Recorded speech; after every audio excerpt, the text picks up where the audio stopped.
Et si tu faisais un voyage qui transforme ta vie, un projet qui transforme ta vie, par exemple faire 18 000 km à vélo, traverser plein de pays, partir de Toulouse et se retrouver à Saïgon, ça fait rêver beaucoup de gens. Moi personnellement, moi ça me fait rêver.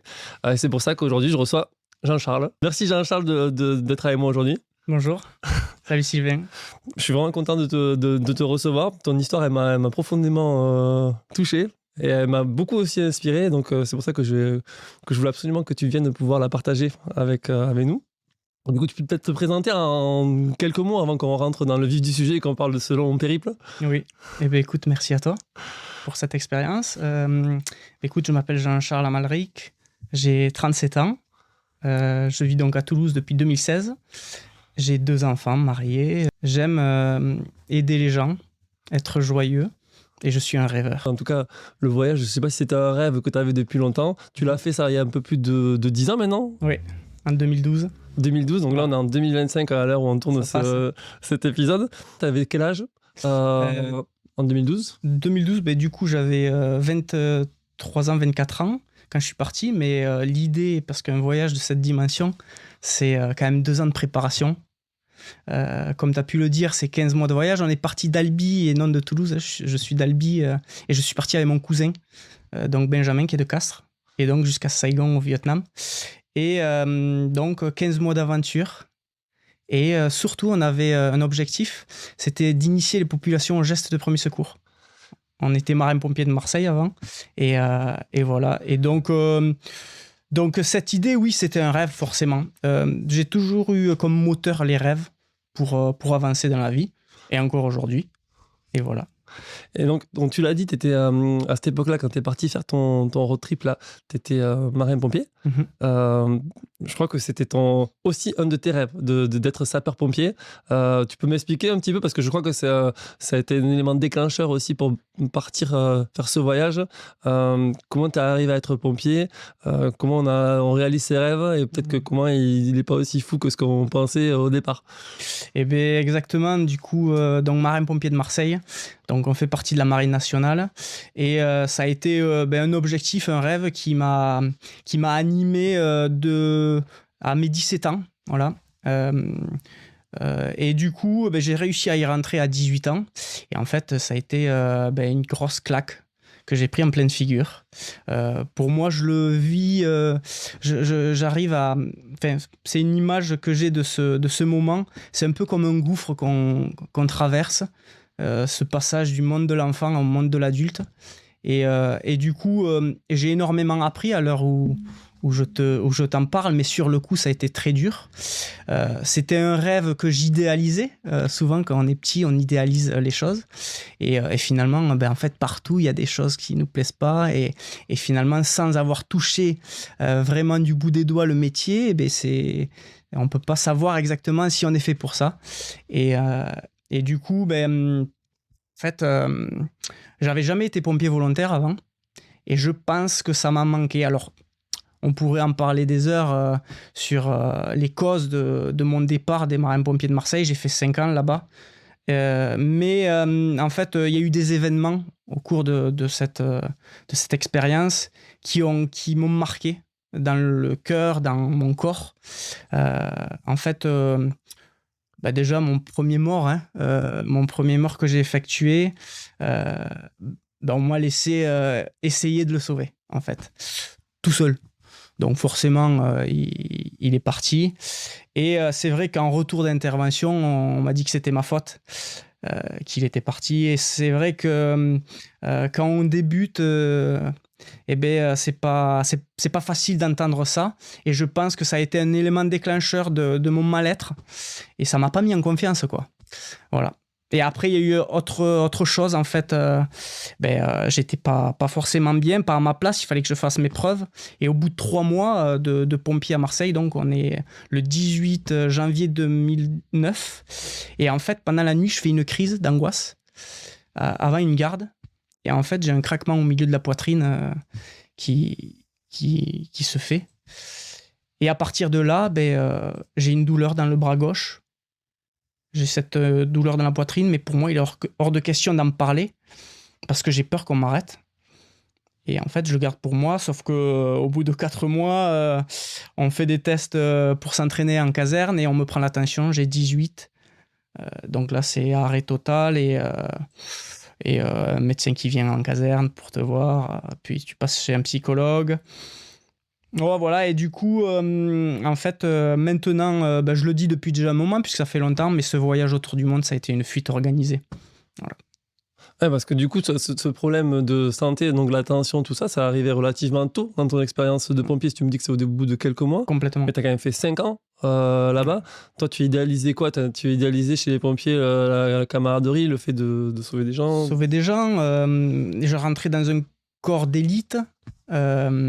C'était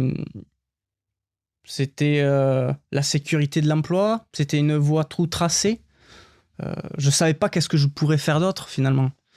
Et puis finalement, il y a mon cousin qui était aussi marin-pompier de Marseille, Benjamin, qui a commencé à me faire découvrir Mike Horn, l'aventurier, je sais pas si tu connais. Tout à fait. Il m'a amené découvrir des randonnées, dormir en refuge, mes premiers refuges. Et en fait, à partir de là, j'ai découvert que la nature avait un bienfait pour moi incroyable. Et après une longue réflexion personnelle, voilà, sur ma vie, qu'est-ce que je fais? Est-ce que je reste là à souffrir? Parce que c'était omniprésent. Surtout que t'es super jeune à cette époque. Ouais. Ou il faut faire quelque chose, sinon il va m'arriver quelque chose, quoi. C'est ça. T'as conscience vraiment à ce moment-là qu'il peut t'arriver quelque chose? Ouais, certain. Et du coup, il était hors de question que je parte pour rien. Retourner à Albi chez papa et maman, c'était... je voulais quelque chose de plus grand. Et du coup, il y a eu cette idée, en fait, après un voyage en Argentine, en 2010. Donc, c'était un an après, je pars avec un pote qui est pompier à Bordeaux. C'est un ami maintenant, hein, Christophe. Et alors, ce retour de voyage en Argentine, en Argentine... Patagonie. En Patagonie, voilà. J'allais dire Laponie, c'est pour ça. C'est décidé, je pars faire le tour du monde. Il fallait que je trouve un acolyte et mon cousin m'a accompagné, donc ça a été super. Et là, à ce moment-là, j'ai encore mal, hein. Voilà. Enfin, pas maintenant, mais à ce moment-là où je décide de faire le tour du monde, j'ai mal, il faut que je parte. T'avais repris le boulot? T'avais repris le boulot, donc t'avais toujours des douleurs physiques, t'avais une douleur a priori psychique aussi. Oui. T'avais un peu les deux. Complètement. Donc t'étais dans un mal-être total. Ouais, alors ça se voit pas parce que finalement, je pense que si je le demande à ceux qui sont autour de moi, je cache bien mon jeu. Mais en fait, on arrive bien à cacher son jeu. Ouais, c'est difficile. Tu m'avais dit d'ailleurs qu'à ce moment-là, quand tu veux partir, tu me dis, moi je veux fuir, je veux perdre ma douleur. C'est ce que tu m'avais dit. Et d'ailleurs, la première fois que je t'ai rencontré, je t'ai dit, j'aimerais bien t'inviter sur le podcast qui s'appelle Et si tu osais, parce qu'il y a pas mal de personnes qui, dans le monde professionnel, ils n'osent pas forcément. Et du coup, on voit beaucoup de crises d'angoisse, comme tu l'as cité avant, des personnes qui ne se sentent pas épanouies, mais donc qui subissent un peu leur quotidien. Et toi, tu m'avais dit, les gens, ils n'osent pas parce qu'ils ne jouent pas leur vie. Donc, ils se contentent de ce qu'ils ont. Et alors, c'est vrai que j'ai tendance à dire ça parce que je l'ai vécu. Et je pense que ça peut être un moteur, en fait. C'est surtout ça. Quand ça va mal, il faut... Voilà, l'idée, c'est qu'on se sert de cette source de malheur pour en faire quelque chose de positif. Et donc, oui, je pense que ça peut être un élément déclencheur pour avancer. Mais il y a l'état d'esprit, on en avait parlé aussi, qui joue son rôle. Et donc, toi, à ce moment-là, ça fait combien de temps que tu es pompier quand tu décides de partir faire le tour du monde? Tu trouves ton cousin qui a l'air, qui était chaud pour le faire. Et comment tu te projettes pour faire un tour du monde? Comment tu l'organises? Tu m'as dit que ça prenait 2 ans. Je pense que c'est intéressant que tu expliques ces démarches-là ou ce process-là à tous ceux qui nous écoutent, parce que des personnes qui rêvent de faire le tour du monde, je pense qu'il y en a plein. Donc, donne-nous des petits tips par rapport à ça. Eh bien, écoute, alors forcément, donc en mars 2010, j'ai cette idée. Je commence à en parler autour de moi et en novembre 2010, il y a mon cousin qui accepte de faire ce tour du monde avec moi. Donc à partir de là, en fait, l'idée, c'est de se poser pour savoir pourquoi on veut faire ce tour du monde, dans quel but, est-ce que c'est que pour nous ou pas. Et en fait, moi, il y avait une sorte de revanche par rapport aux pompiers qui était, voilà, j'ai pas réussi, hein, ça m'a touché. Et donc, en fait, l'idée de partir pour initier les populations aux gestes de secours, ça a été quelque chose d'important. Ça donnait du sens à notre voyage. Et donc voilà, on a fixé des objectifs. On s'est fixé des objectifs. On a commencé à écrire qui on était. On a commencé à faire notre itinéraire sur une carte du monde. Voilà, on voulait partir pour 2 ans et demi. On a fait le budget. Donc ça, c'est toute la paperasse où donc il y a l'élaboration. Voilà. Après, il y a plusieurs étapes, c'est-à-dire qu'à partir de là, on se dit comment on va financer ça. Quel budget ça représentait à cette époque-là pour le tour du monde entier, 45 000 euros. Ouais. Alors surtout qu'on avait cet objectif d'initier les populations, donc au geste de secours, on avait l'objectif de ne pas utiliser le moyen motorisé. Voilà, on était des rêveurs, on aimait Mike Horn. On voulait, c'était un défi mental et physique. On voulait traverser l'Himalaya en juillet d'après, donc il fallait traverser les pays d'Europe de l'Est en hiver, à moins 20 degrés, donc il fallait être équipé. Donc c'est 45 000 euros et nous, on a eu 35 000 euros. Voilà, au départ. Sachant qu'on a repoussé le départ de 6 mois. Je vais vous expliquer pourquoi. Mais du coup, après ça, dès que le dossier est béton, au début, c'est un dossier de 80 pages. Mais en fait, on débute, c'est initiatique. Vous avez fait une association, je crois, pour le financer. Vous n'avez pas un copec pour le financer. Tu avais un peu d'argent pour le financer ou non En fait, si. Alors, je pense que c'est indispensable. Quand tu as un projet associatif, si tu veux juste trouver des sponsors, c'est compliqué quand même, sauf si tu as les bras longs, que tu connais du monde. Mais sur 35 000 euros qu'on a pris en 2 ans jusqu'au départ, donc 2 ans plus grand que le voyage en lui-même, qui est de 15 mois, on a économisé 35 000 euros, donc il y avait 20 000 euros de notre poche et 15 000 euros de bourse, un Rotary qui nous a aidés, on a gagné des concours départementaux, régionaux, voilà, après des partenaires financiers comme Patagonia qui nous avait donné 40% sur tout le matos, voilà, tout ça. Et après, on avait aussi sollicité les gens. On avait vendu des t-shirts. On avait fait un euro symbolique qui est égal à 1 kilomètre. Voilà, qui pouvait, via notre site internet, nous soutenir. Et tout ça, voilà, ça fait pas le compte, mais le moyen de partir. Donc, 2 ans de préparation, une structure juridique à créer, de l'argent à trouver. Après, il faut aussi que vous trouviez les contacts, parce que si tu voulais faire, donc ça s'appelle Red Planet Secours, cette association, voilà, avec initier les gens au geste de premier secours sur tout le périple. Donc il faut que vous décidiez quel périple vous allez faire. Donc là, en l'occurrence, d'Albi jusqu'à Saïgon, oui. Tu dois avoir des points d'étape qui sont fixés à l'avance. En fait, tout doit être cadré, non? Parce que tu vas rencontrer des gens que tu as déjà prévu de rencontrer. Comment tu t'y prends? Parce que c'est pas simple, en fait. Ouais, alors surtout la limite, c'était en temps, c'était par rapport au Tibet. On voulait le traverser en bonne période, qui est en juillet, voilà, juin, juillet, août. Et du coup, c'était ça notre limite de temps. Après, les contacts, parfois on en avait, parfois on n'en avait pas. Par exemple, en Bulgarie, on est allé dans un collège, donc initier les jeunes collégiens. Et du coup, en fait, j'avais rencontré une Maria 2 ans auparavant sur Marseille, et qui nous avait donné les contacts de son école, de son collège, quand elle était jeune, c'était une Bulgare. Pareil, sur les réseaux, ça commençait déjà les réseaux avec Couchsurfing, je ne sais plus sur quel réseau, mais en tout cas, il y avait Assel, qui était une Kazakh, et qu'on a rencontré à Almaty, qu'on n'avait jamais vu. Et en fait, grâce au réseau, on l'a vue et elle nous a accueillis les bras ouverts. Ils nous ont accueillis dans leur dacha. Dacha, c'est une maison de campagne, en fait. Pendant 3 semaines, on a attendu un colis, on s'est reposé parce que ça faisait déjà 10 mois presque qu'on était sur la route. Et voilà. Donc oui, et quand il n'y avait pas de contact, on allait dans des alliances françaises. C'est vrai qu'on est bien représenté dans le monde et on a la possibilité, comme on a pu le faire en Albanie, on a contacté sur la route, on va arriver là dans 1 mois, est-ce que vous pouvez nous réserver un créneau? On est des marins-pompiers de Marseille, on vient initier les populations en gestes de secours. Ok, super. Donc il y a eu beaucoup de ça. Asie du Sud, ils sont très demandeurs. Ça fait qu'on est intervenu dans des restaurants, dans des écoles, voilà. Avec un super niveau d'anglais, j'imagine? Non. Mais ça, on l'apprend pendant le voyage. Moi, j'avais fait des cours particuliers avant. Et après, ça s'est bien passé. On en a fait 2 en anglais, ça s'est bien passé. Donc, tu as fait 15 mois de voyage, 18 000 km de vélo. Combien de pays vous avez fait? 20. Combien de personnes vous avez? 20 pays? 20 pays, voilà. Alors, les personnes qu'on a rencontrées, je ne peux pas te dire. Mais on a rencontré du beau monde de partout. Et alors, juste en me renseignant un petit peu, tu avais fait un post LinkedIn, il me semble, où, alors je sais plus si c'est ton oncle ou quelqu'un de ta famille qui se moquait de toi parce que tu n'étais pas capable de changer un pneu avant de partir. Ouais. Et il t'a dit, il t'a titillé en te disant, mais attends, tu vas faire le tour du monde et tu sais pas changer un pneu. Ouais, c'était pire que ça. Hein. C'était en fait une voiture automatique où en fait il fallait embrayer pour démarrer la voiture. J'avais pas réussi à le faire. Et donc c'était pas un oncle, c'était un ami de mon père et ça m'avait touché, ouais. Bien sûr.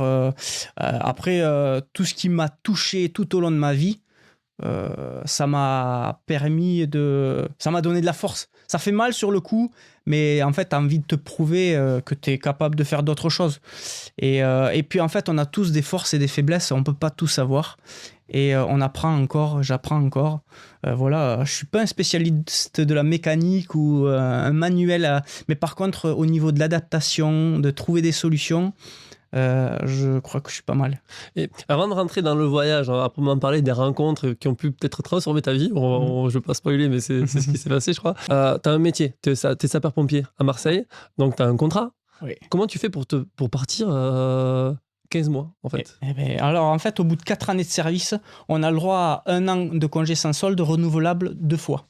Donc, forcément, moi, je me dis, je vais quand même assurer mes arrières. Et je présente au commandant second, qui est en dessous de l'amiral, mon projet associatif, avec tout ce que ça comporte, les gens qui nous soutiennent, qui ont financé ça. Moi, qu'est-ce que j'ai mis pendant 2 ans? En fait, j'ai quitté mon appart pour économiser ces 20 000 euros. Je dormais en caserne. Voilà, tout était, j'arrivais... Enfin, et du coup, je présente ça et en fait, il le refuse. Il le refuse et du coup... Qu'est-ce qu'il te dit pour te refuser ça? Bon, il me rencontre en personne dans son bureau, on parle, je vois bien que ça va être compliqué de le faire changer d'avis, mais c'est surtout une lettre que je reçois 1 mois et demi après, comme quoi non, c'est mort. Et ça, c'était fin décembre 2011. Et on avait prévu le départ du voyage en mars 2012. Ouais, donc tu avais déjà tout financé, tu avais tout préparé. Ouais, on n'est que l'accord de ta direction. Alors, on n'est jamais prêt à partir. Parce que, en fait, tu vois, il me manque ces 10 000 euros. Il y a toujours des petites choses à faire. Mais finalement, après, on ne va jamais partir. Donc là, on décide de décaler parce qu'au moins une fois, d'accord, ça va, on décale. On décale en septembre 2012. Et là, en fait, dès que je reçois la lettre, moi, c'est clair. Je fais ma lettre de démission. Donc toi, dans ton voyage, en fait, il t'a poussé à démissionner des sapeurs-pompiers de Marseille. Ta famille, ils le vivent comment ça? Parce que tu étais jeune encore, tu avais la vingtaine. Ils ont dû un peu halluciner, non? Alors maintenant que je suis papa, je comprends. Mais du coup, le plus dur, ça a été pour mon père. Voilà. Mon père, jusqu'au jour du départ, c'était la soupe à la grimace. Voilà. Il était... Ouais. Donc quand il a su que je démissionnais, il m'a appelé, affolé. Mais qu'est-ce que tu fais? Tu vas devenir comme ta mère? Enfin, bon, en fait, une peur, parce que voilà, ils veulent notre bien. Et moi, du coup, je lui dis, mais t'inquiète pas, enfin, en tout cas, voilà, j'essaie de le rassurer. Mais il a fallu le jour du départ où il a vu un petit peu toute cette ferveur, parce que en fait, le jour du départ, on a fait Albicastre par la voie verte. Et en fait, tout le monde est venu, on était une 50aine de vélos, même plus, pour ce départ. Et tout le monde était bravo, c'est maintenant qu'il le fait. J'ai 24 ans, quoi. Dire, j'ai pas de famille, c'est moins difficile, quoi. Voilà. Et à partir de là, c'était bon. Donc là, t'as démissionné, donc t'as plus de contraintes professionnelles. Exact. Et là, vous partez. Ouais. Je démissionne le 1er septembre 2012. Le 15 septembre 2012, on part. Voilà. Donc, 15 septembre 2012, on n'aura peut-être pas le temps en 1 heure là, de faire 15 mois de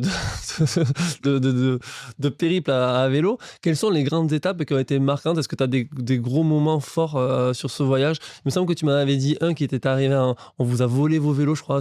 Alors forcément, un événement comme ça marque.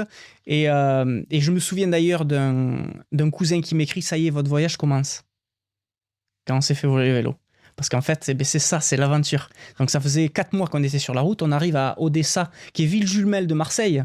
Alors nous, qui avons connu Marseille, les vols, etc., en fait, tout ce qui peut arriver, on s'est fait voler les vélos. Odessa en Ukraine. Odessa en Ukraine, voilà. Et en fait, on avait loué une petite chambre pour passer les nuits, se reposer. En fait, l'Ukraine, c'était la frontière à l'Europe. Et à partir de là, il fallait qu'on prépare les visas russes et kazakhs. Et en fait, ça a été très compliqué à ce niveau-là. Et donc, il nous a fallu du temps. On avait trouvé cette pièce à louer, mais nos vélos ne rentraient pas dedans. On les avait accrochés. On était au 4e étage d'un immeuble, dans une cour, enfin. Voilà, pour que... en fait, on s'est fait... Ouais, on a un petit peu fait confiance aux choses. Et une nuit, on se fait voler les vélos. Et en fait, c'est des Biélorusses, des voisines qui toquent à la porte le matin. Et qui nous disent vos vélos ils sont plus là, quoi. Et donc là, sidération, en fait, c'est moi qui l'ai, je vais voir, il n'y a plus les vélos, je descends, moi j'étais en caleçon, je descends en bas, il faisait froid, il faisait moins 15 et tout ça, et là je vois une voiture noire, comme si quelqu'un attendait. Ah ça y est, ils se sont rendus compte. Bon, en fait, après, on s'imagine plein de choses. Qu'est-ce qui s'est passé de ça? Et on remonte, et là, là c'est la sidération. On commence à appeler nos familles. Parce que vélo, j'imagine que c'est des vélos spéciaux, bien équipés pour faire tout ça. C'est des vélos adaptés sur mesure qu'on a pris, voilà, pour pas avoir de problème mécanique. Ils coûtent 3 500 € l'unité. Ils sont en acier Columbus, c'est italien. En fait, ils sont superbes, quoi. C'est des monstres. C'est à base de ton projet, plus de voilà, vélo, exactement, plus de voyage, plus de vélo, plus de voyage. Donc à partir de là, on chiale, et en fait, vite, au bout de 5 minutes, enfin 5 minutes, un peu plus peut-être, on se dit, bon, il faut trouver une solution. Voilà. Allez, on essaie d'établir un plan où on va se dire, bon, on se donne 10 jours pour les retrouver. Et si on ne les retrouve pas, on en achète des nouveaux à 500 €, quoi. Là, en Ukraine. Donc, c'est pas la même aventure qui va se passer après, par contre. Et du coup, on va voir l'ambassade de France, on va voir l'Alliance française, où on avait déjà fait du secourisme. Après, on passe dans les journaux locaux. Donc, vous avez réussi à communiquer avec les journaux locaux? Ouais, alors à chaque fois, on a des traducteurs. Ok. Et puis, surtout, en fait, on va porter plainte. Et là, on voit que le propriétaire connaît le policier. Ils se connaissent. On voit aussi que le comportement du propriétaire de l'appartement est un peu différent. Il a changé de comportement. Et il y a plein de petites choses louches qui nous font dire qu'il y a une organisation derrière ça. Et au bout de 5 jours, on n'a pas de nouvelles. On est allé faire les marchés de vélos d'occasion. Et on propose une rançon au bout de 5 jours. On dit, si vous nous retrouvez les vélos, on vous donne 1 500 €. On repasse dans les journaux, on affiche ça. On va voir la police pour leur dire. Et là, petit rictus d'un policier.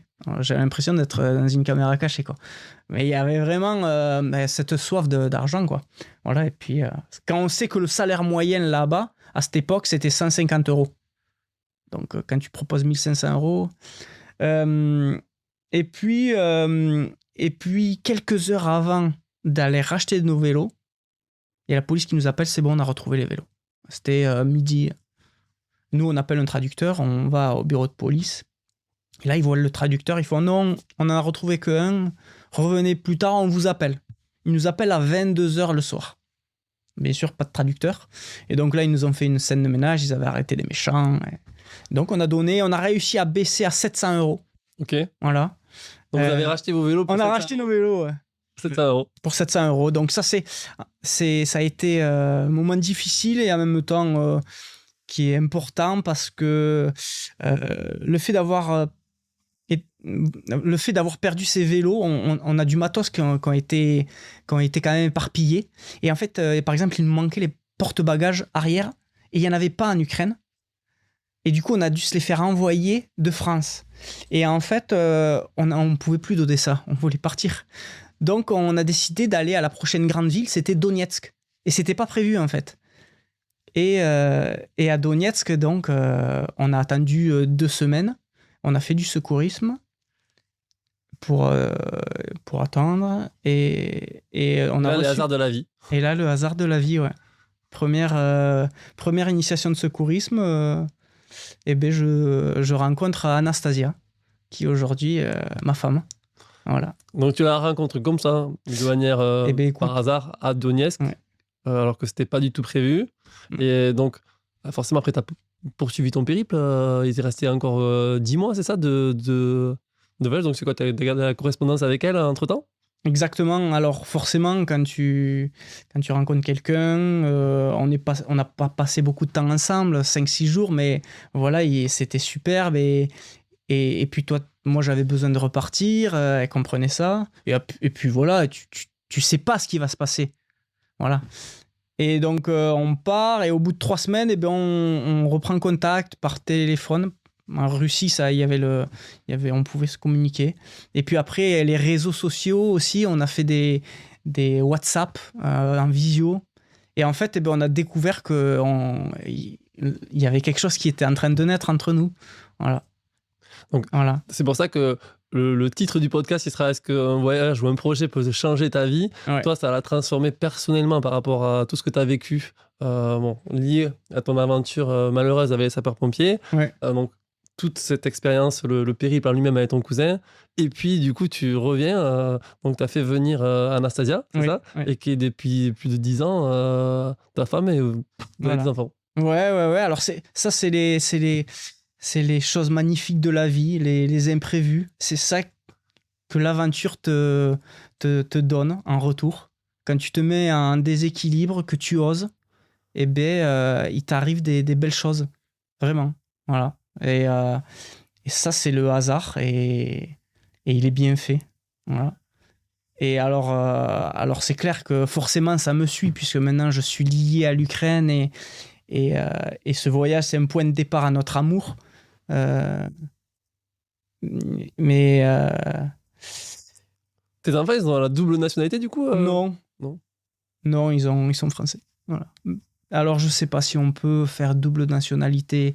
Je crois qu'il y a un micmac. Parce que bon, là, on avance un peu, si on avance dans le temps, ce qui se passe, c'est qu'à la fin de ton voyage, comment tu fais? Tu l'as fait venir en France, c'est ça? Alors, en fait, donc, je pars pendant 11 mois. On se voit pas pendant 11 mois. Donc, c'était en février 2013 que je la rencontre. Je pars et en fait, je reviens de mon voyage autour du monde en décembre, de 21 décembre 2013. Et en fait, il y a un sponsor qui s'appelle la Fédération française de cyclotourisme qui nous avait financé au départ 500 € pour notre voyage. Et à l'arrivée, il nous redonnait 500 € à chacun pour qu'on puisse rebondir.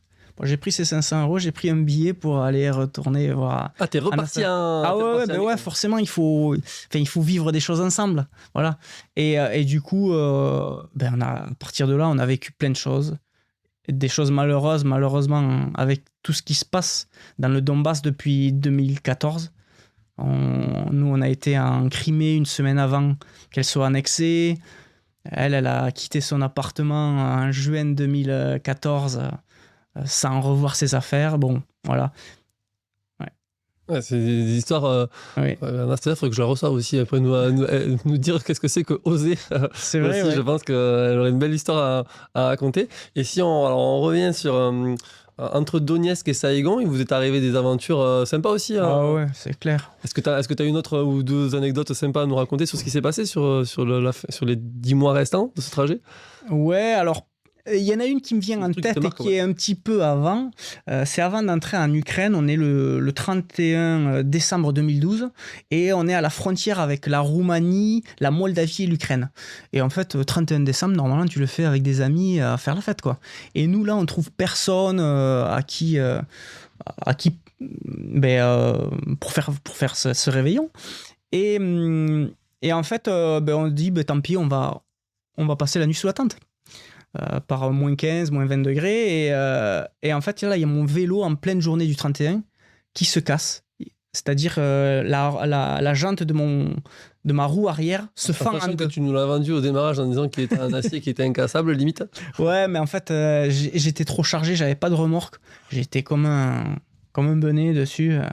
Et du coup, la jante s'ouvre littéralement en deux.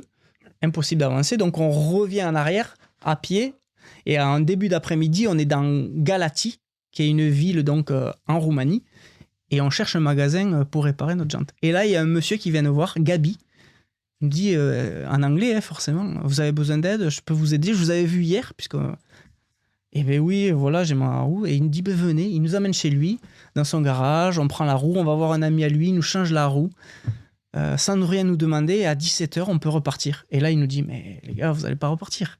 On est le 31, vous allez passer le réveillon chez nous. Trop et bien. du coup, ben, on a passé le réveillon avec sa famille, ses parents, au chaud.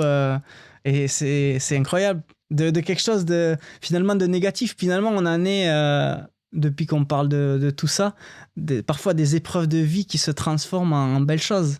Ah, c'est exactement ça. C'est tous les points négatifs qui te sont arrivés, en fait, tu les as transformés en des leçons de vie, finalement, j'ai envie de dire. Ouais, c'est ça. Après, un autre point, alors ça, c'était au Kirghizistan, parce que Kazakhstan et Kirghizistan, c'est nos pays de cœur. Je parle aussi pour mon cousin, parce que je sais que... Ah ouais, pourquoi? Vas-y. Parce qu'en fait, ça a été au milieu de notre voyage, et le cœur de ce qu'on voulait, c'est se retrouver seul pendant des milliers de kilomètres et sentir cette liberté, en fait, dans la steppe sauvage. Là, t'étais au bout du monde, pour le coup. Ouais, c'est clair. Là, en fait, tu n'as pas besoin de te dire, bon, où c'est que tu plantes la tente, il n'y a pas de problème, quoi. Il y a plein de... C'est une question con, mais du coup, tu roules sur des routes Non, c'est des pistes. Alors, il y avait les Chinois à ce moment-là qui faisaient une autoroute, mais elle n'était pas du tout finie. Et du coup, on était sur des pistes de sable, on allait dans des dunes de sable. Ça a été l'aventure totale. Et en fait, c'est ça qu'on recherchait. Il y avait les chameaux, ça a été les gens qui vivaient dans des hameaux, qui nous ont accueillis, des bergers. Parce que là, tu pédales pendant des jours et des jours sans voir personne, finalement. En fait, donc, ça te demande quand même d'anticiper quand même un minimum sur ton équipement, j'imagine, sur la nourriture, sur tout ce qui est vital. Exactement. Alors, c'est pas excessif, mais c'est 2-3 jours. Voilà. 2-3 jours, tu peux ne pas rencontrer de monde. Voilà, c'est pas non plus une semaine. Et ça vous a pris combien de temps de traverser un mois et demi. Un mois et demi, 3 semaines sans se doucher. Et ça a été... Heureusement qu'il n'y avait pas Anastasia là, sinon t'étais mort. Ça a été grandiose. Et donc là, il y a plein de belles rencontres. Il y a plein de belles rencontres parce que les gens, ils hallucinent, quoi. Ils réagissent comment d'ailleurs quand ils voient 2 occidentaux là, avec leur vélo qui débarquent en plein milieu du désert? Je crois que le voyageur là-bas, il a apprécié et on a envie de l'inviter, on a envie de le découvrir et ils ont le cœur sur la main. Donc, c'est possible. Et c'est arrivé que 2 messieurs s'arrêtent, ils étaient en voiture, ils s'arrêtent, ils nous donnent des bananes, ils ouvrent le coffre, ils nous servent du thé. Comme ça, donc on boit. Et puis 2 heures après, on les retrouve. Et en fait, ils avaient réservé une table dans un restaurant qui était en bord de route pour les routiers et tout ça, pour qu'on mange, quoi. Ils nous avaient payé le resto. Voilà, c'est... Et puis, on a passé 3 jours et 2 nuits dans un hameau avec un papy et son petit-fils qui étaient bergers. Et c'était fabuleux parce qu'on était à la bougie. Et on a passé des moments sans réussir à communiquer par la parole parce que il y avait cette barrière de la langue, mais il y avait d'autres gestes, des regards, le matériel. On faisait découvrir la frontale. Eux, ils nous faisaient voir les vaches, tous leurs animaux. C'était un moment de calme, c'était super. Bon, ça, c'est le pays coup de cœur. Ouais. Et au final, en fait, ce voyage de 15 mois, c'est un périple initiatique. Il t'a transformé, toi, personnellement, et ça a bouleversé ta vie. Eh bien, alors, bien sûr, il y a les faits, voilà, avec Anastasia. Et après, ça transforme intérieurement parce que tu découvres d'autres cultures et t'apprends d'eux. Et en fait, tu remets en question, tu peux remettre en question tout ce que tu as appris. En tout cas, tes certitudes sont balayées.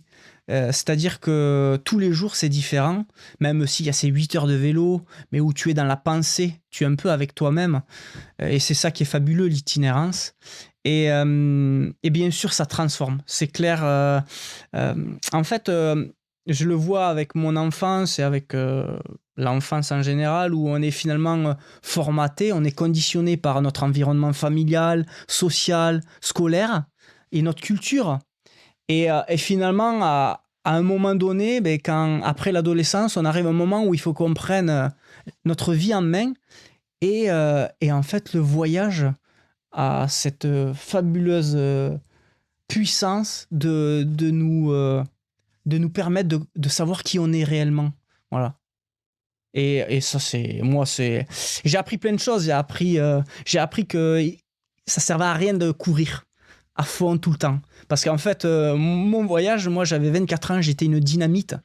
J'avais mon cousin qui a 9 ans de plus que moi et qui était beaucoup plus tempéré. Et heureusement qu'il était là parce que moi, je voulais foncer. En fait, je m'épuisais aussi. Et je loupais des choses. Voilà. Donc, le voyage, la nature, te remet à ta place, quoi. Voilà.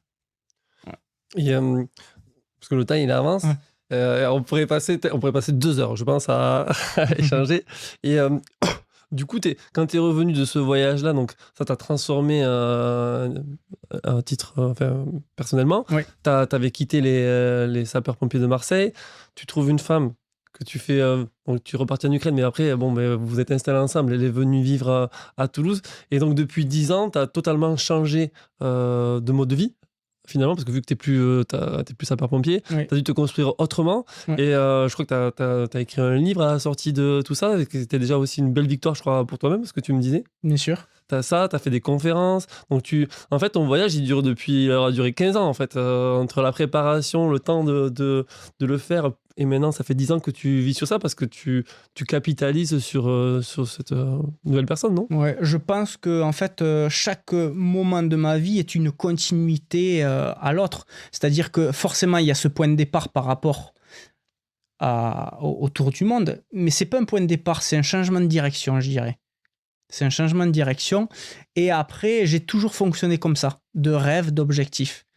Et du coup, aujourd'hui, bien sûr, c'est tout ça qui m'a façonné. Mais même ce qu'il y avait avant. C'est-à-dire que ce que j'ai vécu chez les marins-pompiers de Marseille, pour rien au monde, je l'enlèverai. Et même ceux qui m'ont fait du mal, en fait, ça m'a servi. Ça a commencé à me détruire, mais j'ai réussi à partir pour pas me détruire totalement.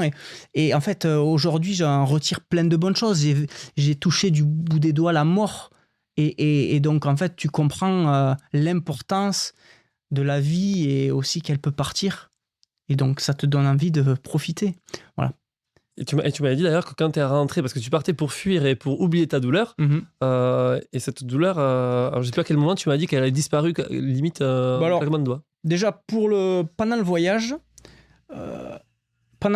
elle diminue et on rentre dans des cultures où la spiritualité a un impact et on le sent. Je suis tombé malade en Chine et je pense que en fait je suis tombé malade, j'ai eu une grosse tourista, je me suis vidé pendant 5 jours, j'ai perdu 7 kilos, j'avançais plus et en fait je pense qu'il y a eu, pour moi en fait on essaie de comprendre, de répondre à toutes ces questions qu'on a sur la vie, sur notre histoire. Et j'ai l'impression qu'il y a eu une sorte de purge, voilà. Mais quand même j'avais eu toujours cette douleur qui est parti petit à petit. Et quand je suis rentré du voyage, je savais faire que pompier. Donc, et puis j'avais quand même passé 5 ans, donc j'avais acquis des niveaux, j'étais devenu conducteur poids lourd, etc. Et en fait, j'étais allé passer un entretien à Albi pour entrer pompier volontaire. Et à la sortie de cet entretien, j'ai fait, je ne ferai plus jamais pompier de ma vie. Et à partir de là, c'est parti. Voilà. J'ai été en accord avec ma tête et mon cœur. Voilà. C'est important parce qu'en fait, tu vois, à la base, quand j'ai lancé ce podcast-là, c'était très lié au monde de pro. À toutes ces personnes, comme tu disais au départ, là, qui vivent mal et qui subissent leur quotidien professionnel. Le poids ils sont pas heureux, en fait. Et ça leur pèse. Comme quoi, des fois, quand tu oses faire quelque chose en lequel tu crois et tout, peut-être que ça peut t'enlever cette douleur. Peut-être parce que tu te vis pleinement, finalement. Bien sûr. On a une vie, il faut essayer de bousculer les choses. Après, on est tous différents. Mais ouais. Alors moi, tu l'as dit au début, tu te définissais comme un rêveur. Et j'avais noté une phrase que tu m'as dit quand on a échangé pour la première fois. Tu me disais, avant, je rêvais de choses qui existaient déjà. Et maintenant, je rêve de choses que je vais créer. Ouais, Exactement. En fait, avant d'être marin-pompier de Marseille, j'avais eu le rêve de devenir footballeur professionnel. J'avais intégré un sport-études. J'avais touché du bout des doigts parce que c'était une grosse expérience, hein, partir à 13 ans en internat et tout ça. Mais la sélection était trop grande. Et en fait, j'ai été déçu. Hein, ça a été un coup, quand même, de ne pas réussir. Et les marins-pompiers aussi, ça a été un coup de se dire... Et du coup, en partant faire ce tour du monde, je me suis dit, maintenant, je vais créer, et peut-être que je serai moins déçu, au moins. Mais c'est une super leçon de vie aussi, ça. Ce que tu dis, c'est que maintenant, t'imagines, tu as des rêves et tu les réalises. Et tu essaies d'ailleurs de transmettre. C'est un peu ça maintenant aussi, ta grande... idée, le sens de ta vie, c'est de pouvoir transmettre tout ce que tu as appris. Et je crois que ton nouveau projet professionnel, il est lié à ça. J'enchaîne direct sans transition sur ça, sur le fait que donc tu vas nous l'expliquer, mais tu veux essayer d'accompagner des adolescents pour qu'ils trouvent leur voie ou qu'ils se trouvent eux-mêmes un petit peu. C'est ça le concept. Je parle à tous les parents qui nous regardent parce qu'il y en a plein qui ont des enfants plus ou moins jeunes. Donc tu vas pouvoir nous aiguiller sur ça. Ouais, alors c'est vrai que en fait déjà cette période d'adolescence, pour moi elle me touche énormément parce que je trouve qu'elle est essentielle et qu'en fait elle peut te permettre d'aller très loin comme de pas réussir et comme moi je l'ai vécu aussi difficilement, comme quand je te rappelle de ce gouffre entre le monde de l'enfant et de l'adulte. J'ai envie de m'occuper d'eux et surtout, je sais que je peux avoir un impact. Voilà. Là, depuis mai dernier, je suis devenu coach professionnel pour donc accompagner les jeunes qui sont en décrochage scolaire, donc de 13 à 18 ans, en leur proposant un programme qui s'appelle Évolution, où en fait, je fais un pont entre le coaching individuel et l'aventure. L'aventure, c'est-à-dire qu'au départ, je ne vais pas les amener faire un tour du monde, mais je vais les amener faire un voyage initiatique de 3 jours dans les Pyrénées. Voilà. Voilà. Donc du coup, tu les prends, si tu les prends par groupe, c'est ça, et tu vas leur faire 3 jours de rando avec toi. Exactement. Et c'est souvent des jeunes qui sont peut-être pas sportifs. Comment tu les embarques là-dedans? Comment ils se sentent Ce qui est fabuleux avec l'aventure, c'est que le côté compétition est mis de côté. En fait, tu es en compétition envers toi-même. C'est-à-dire que, évidemment, je ne vais pas les amener, s'ils ont un petit niveau, je ne vais pas les amener directement faire 4 ou 5 jours d'itinérance. L'idée, c'est que ça soit adapté à leurs conditions physiques. Et il y a quand même cette mise en mouvement du corps. Et même si si c'est dur, il y a peut-être des jeunes qui vont sortir de leur zone de confort plus que d'autres. Mais en fait, il y a le soutien du groupe qui va leur permettre d'arriver. Voilà. L'idée, il n'y a pas de compétition. C'est j'essaie de moi grandir, de me ressourcer auprès de la nature et en fait, ça, c'est fabuleux. C'est fabuleux parce que moi, ça m'a sauvé, clairement. Hein. Et donc, voilà. Et du coup, autour de ça, j'essaie d'aller à leur rencontre. C'est-à-dire que là, j'ai préparé une conférence scolaire pour les collèges et lycées qui est en lien avec le programme EVARS. En fait, c'est un programme que l'éducation nationale a mis en place voilà, pour sensibiliser les jeunes à l'éducation sexuelle, etc. Voilà. Et voilà. Mais tu m'avais dit aussi, lié à ça, en fait, dans le fait de se dépasser, de se trouver soi-même, de montrer qu'on est capable de faire des choses. Tu m'avais dit, j'ai écrit un livre, c'était pour me prouver pour montrer que, je sais plus quel type d'étude tu avais fait, mais que ouais, n'importe qui peut écrire un livre, en fait. Donc, tu es vraiment dans cette volonté de montrer aux autres que quand on a envie de faire un truc, on peut le faire, en vrai. C'est évident, c'est évident que par rapport à l'écriture, moi qui n'ai jamais été un grand lecteur avant, qui d'ailleurs j'avais une anecdote en 3e où j'avais eu un 0 en dictée et la prof elle m'avait dit si vous avez plus la prochaine, on vous enlève la première, j'avais eu 1. Voilà, ça n'a jamais été... et par rapport aussi à mon contexte familial, toute l'école a été compliquée, j'ai toujours été dans la moyenne, mais ça n'a jamais... sauf quand il y avait des professeurs qui avaient une passion, je ressentais la passion et du coup ils me faisaient adhérer. Voilà, alors je me souviens d'une prof de maths, l'année d'avant j'avais été avec un prof qui partait à la retraite, j'avais 1, 2, L'année d'après, j'étais avec une prof de maths qui était passionnée, j'avais 14. En fait, il y a l'humain qui est important. Et donc, ouais, ce livre, c'est 16 mois d'aventure au chevet de mon bureau. Et en fait, c'est une aventure incroyable. Voilà, où tu repars, en fait, tu fais une phase d'écriture toi-même, tu t'entoures des gens compétents. Hein, voilà. L'idée, c'est d'apprendre le monde de l'auto-édition, le monde de l'entrepreneuriat. Tu travailles avec des personnes qui font des caricatures, des illustrateurs, voilà, des écrivains publics. Ouais, c'est un monde et c'est super. Voilà. Mais ce qui je trouve qui me plaît beaucoup aussi dans ton parcours, c'est cette capacité à tester plein de trucs. Donc tu as fait. T'es aventurier finalement parce que tu as fait ce road trip. Je crois que tu l'as fait aussi. Tu as fait d'autres voyages en Laponie. Tu l'as dit tout à l'heure, c'est pour ça que tu as peut-être un peu écorché. Dans les Pyrénées avec des adolescents, tu essaies de transmettre. Tu as écrit, tu fais des conférences. Mais à côté de ça, quand même, tu as un vrai travail. Donc tu as dit tu es salarié parce qu'il faut bien que tu aies un job alimentaire qui finance tout ça, où tu travailles le week-end. Et tu m'avais dit, c'est pareil, c'est pour ça que ça peut, j'en parle parce que ça peut parler à toutes les personnes qui nous écoutent. Tu disais, je veux pas me faire aspirer par le système, mais c'est dur. Je travaille le week-end pour la partie alimentaire sécurité, mais je veux garder ma semaine pour mes projets. Donc, c'est-à-dire que tout ça, tu vas te le gagner, quoi. En fait, ça donne une organisation sans faille entre la famille, les enfants, ton travail le week-end, tous ces projets que tu as. Je pense que c'est hyper inspirant pour ceux qui nous écoutent, quoi. Ouais. Exactement, et il y a une question que chaque personne devrait se poser, c'est qu'est-ce que tu es prêt à faire pour réaliser les choses, ou tes rêves, ou tes objectifs. Moi, aujourd'hui, comme tu le dis, j'ai ce travail de week-end qui me coupe socialement. Comme je travaille le dimanche et je suis manager, j'ai beaucoup évolué parmi Hydro, ils m'ont aidé à évoluer. J'ai fait des conférences aussi avec eux au sein de mon travail, au niveau du secourisme et tout ça. Donc c'est super, mais ça suffit pas. Je fais aussi Uber à vélo. Ok. Ouais. Voilà, il me manque 300, 400 euros.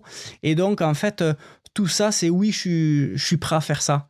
Pour que ma femme fasse ses études, pour que mes enfants soient bien et pour que moi, je puisse continuer à avoir ce temps libre. C'est-à-dire qu'aujourd'hui, 5 jours sur 7, moi, je travaille sur mes projets entrepreneuriaux, de conférences avec les ados et tout ça, et aussi un peu Uber, et avec mes enfants. Et tout ça, c'est incroyable, c'est génial. Et c'est tombé comme ça, par hasard, mais en fait, c'est parce que je l'ai voulu.